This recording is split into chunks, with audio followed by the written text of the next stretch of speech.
और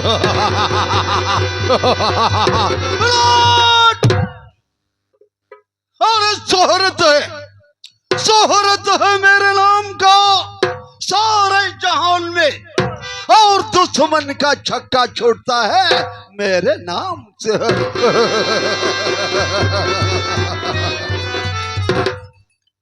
साथियों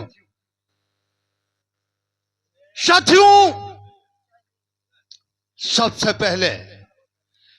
पहले मेरा परिचय जानिए कि मैं कौन हूं, मेरा नाम क्या है और मैं रहने वाला कहां पर।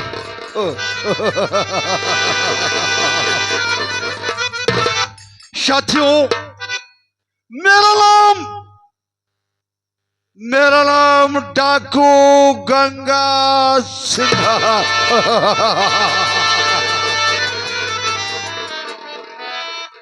लेकिन साथियों आज मैं अपने एक साथी को बारूद दिलाने के लिए भेजो, लेकिन मेरा साथी अभी तक बारूद लेकर वापस नहीं आया। ठीक है, मैं थोड़ी देर बैठ करके अपने साथी का इंतजार करता हूं।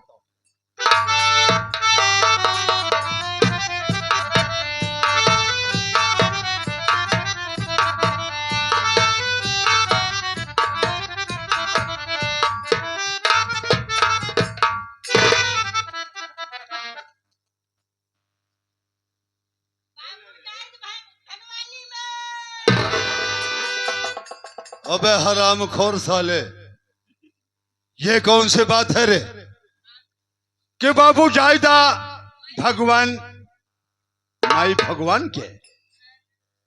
अबे हरामखोर, जब हम एक साथी दूसरे साथी से मुलाकात करते हैं तो क्या कहते हैं? जय मां भवानी।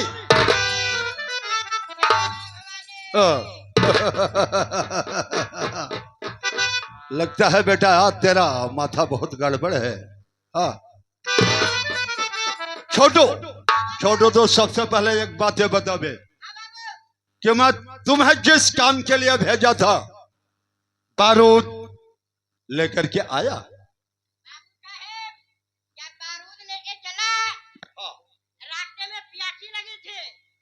रास्ते में प्यासी लगा तो पानी पिलाया उसको। अब रास्ते में पीएससी फोर्स लगा होगा सरवा, तो फिर क्या हुआ बे? शाबाश, क्योंकि वो लोग अंधे थे तो उनको चश्मा दिया। अब तो कम से कम पेपर तो पढ़ लेंगे।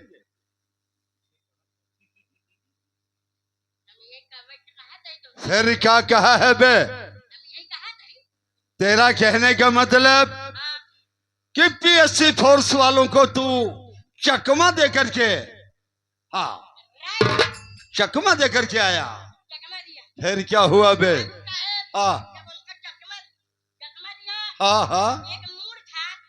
मूड। अच्छा, और जिंदा मूड था कि मरा हुआ कोई काट के फेंका था? अबे मूड था, मूड। तो फिर शाबाश शाबाश। हाँ तो फिर क्या हुआ बे? वहां से भागना शुरू किया।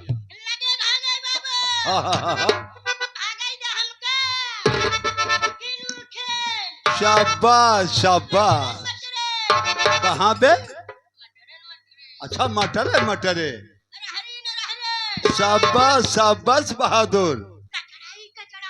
अबे साले, तू डल फुटिया कचड़े का आदमी तो तू है ही है बे, जाएगा कहाँ?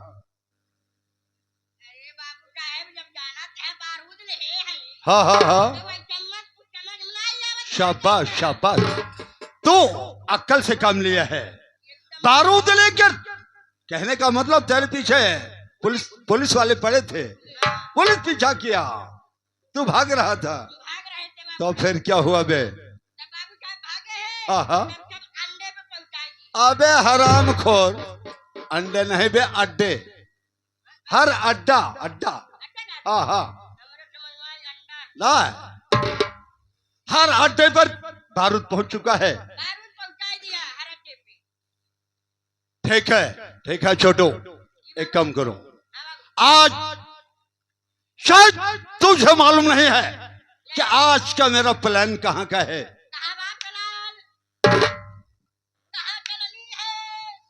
आज का प्लान तोहरे मुहन में बा। अबे आज का प्लान, आज मुझे कहाँ चलना है। आज सबसे पहले रायगढ़ के जमींदार ठाकुर राय बहादुर सिंह की हवेली में चलना है। हाँ, आज सबसे पहले डकैती राय बहादुर सिंह की हवेली में होगा, जानता है। आज उसके हवेली के बगल में थाना है। आज पुलिस और डाकू का मुठभेड़ होगा, बहुत खून खराबा होगा बे। मजा तो अब आएगा।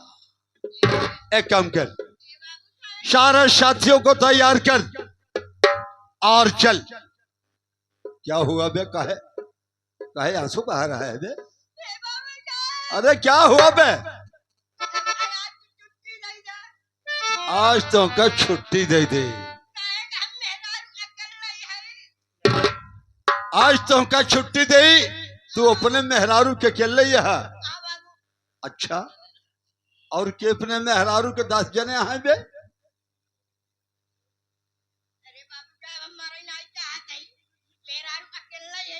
हाँ,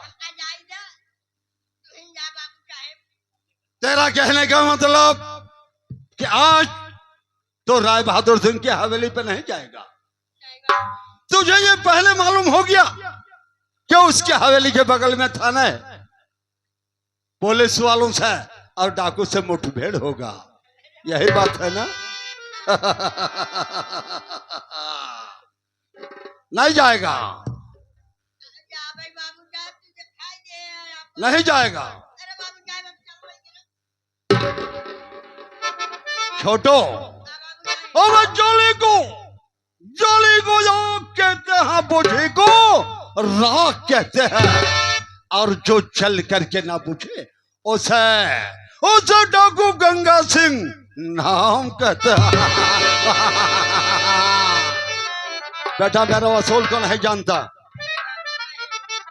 सीधी तरह तुम्हें चलना है।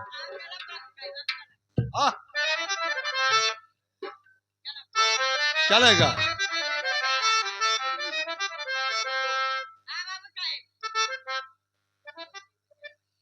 ठीक है छोटू, आज अब चले।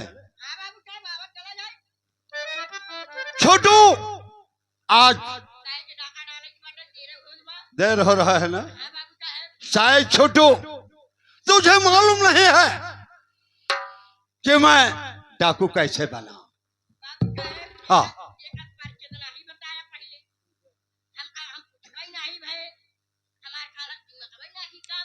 कोई बात नहीं है छोटू। छोटू, मैं डाकू कैसे, कब और क्यों बना, आज मैं तुझे बता देना चाहता हूं। क्यों कि आज दिन तक हमारे किसी भी साथी में ये बात पूछने की हिम्मत, आज मैं खुद अपने आप बता देना चाहता हूं। एक समय की बात है कि हमारे पिताजी यानी डाकू तूफान सिंह, हमारे पिताजी का नाम डाकू तूफान सिंह था। हमारे पिताजी डाकू तूफान सिंह डकैती करके वापस आ रहे थे। रास्ते में पुलिस वालों से और डाकुओं से मुठभेड़ हुआ, जिसमें हमारे पिताजी के सीने में गोली लगी, हमारे पिताजी के सीने में गोली लगी। अपने साथियों के सहयोग से वो अपने खंडहर तक पहुंचे। यहां आने के बाद हमारे पिताजी ने अपने साथियों से कहा कि सबसे पहले जाओ और हमारे बेटे गंगा सिंह को बुला करके ले आओ। डाकू लोग मेरे पास आए और मैं जब अपने पिताजी के पास गया, देख रहा हूं कि हमारा पिताजी बिल्कुल लहूलुहान बिस्तर पर ऐसे लेटे। साथियों, जिस समय मैं अपने पिताजी की यह हालत देखा, मेरा कलेजा फट गया। मैंने पूछा, बाबूजी यह हाल आपका कौन और कैसे किया? हमारे पिताजी ने बताया कि बेटा, आज डकैती करके वापस लौटते समय पुलिस वालों से मेरा मुठभेड़ हुआ, जिसमें आज मैं घायल हुआ। मैंने कहा, बाबूजी घबराइए मत, मैं अच्छे डॉक्टर को बुलाकर आपका ट्रीटमेंट कराऊंगा। हमारे बाबूजी ने कहा कि बेटा सुनो, आप दवा कराने से काम नहीं चलेगा, क्योंकि मेरा अंतिम क्षण आ चुका है। हमारे पिताजी ने कहा, डाकू तूफान सिंह ने कहा कि बेटा, आज दिन तक मैं तुमसे एक राज की बात छुपा के रखा था। वो राज की बात आज मैं तुम्हें बता देना चाहता हूं। मेरा माथा ठनक गया। मैंने पूछा कि बाबूजी, अरे बचपन से मैं सयाना हो गया और ये राज की बात आज दिन तक आपने छुपा के रखा था। बाबूजी ने कहा, हाँ बेटा। मैंने पूछा, बाबूजी वो राज की बात है क्या? फिर हमारे पिताजी ने बताया कि बेटा गंगा सिंह, राज की बात यह है कि तुम हमारे सगे बेटे नहीं हो। मेरा दिमाग चक्कर खाने लगा और मैं सोचने लगा।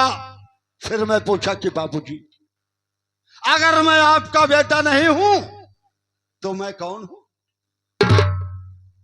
बाबूजी ने बताया कि बेटा सुन, गौर से सुन मेरी बात, फिर तेरे समझ में आएगा।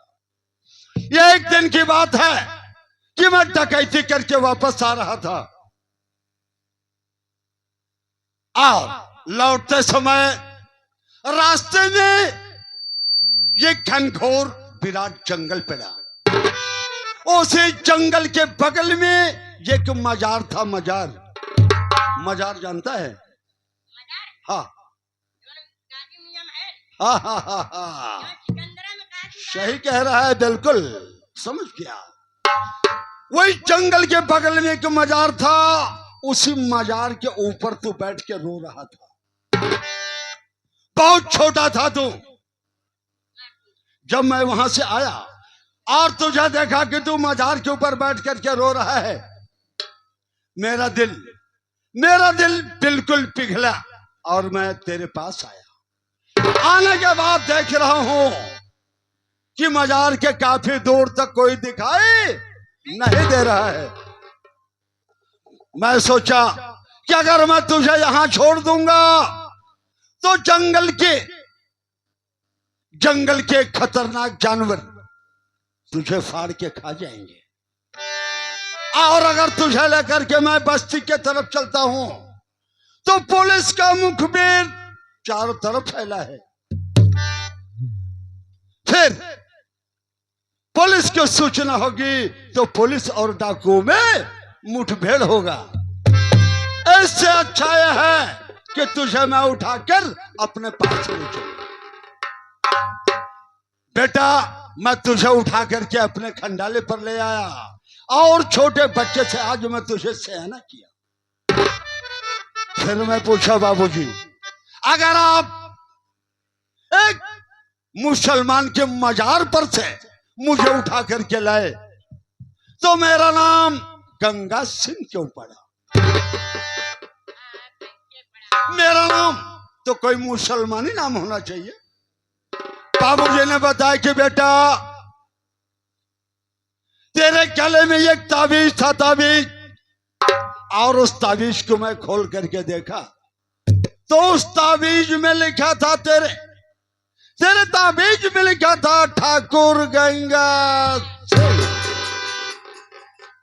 इसलिए मैं तेरा नाम ठाकुर गंगा सिंह रखा। समझ में आया छोटू? एक काम कर, समय को देखते हुए हाँ अब चल रहा है राय बहादुर सिंह के हवेली में।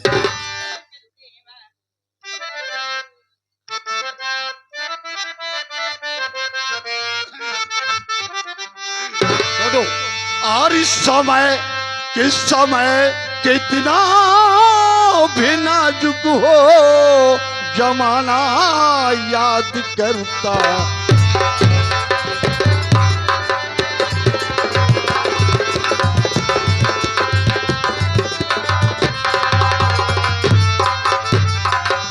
किस समय कितना भी नाजुक हो और जमाना याद करता है।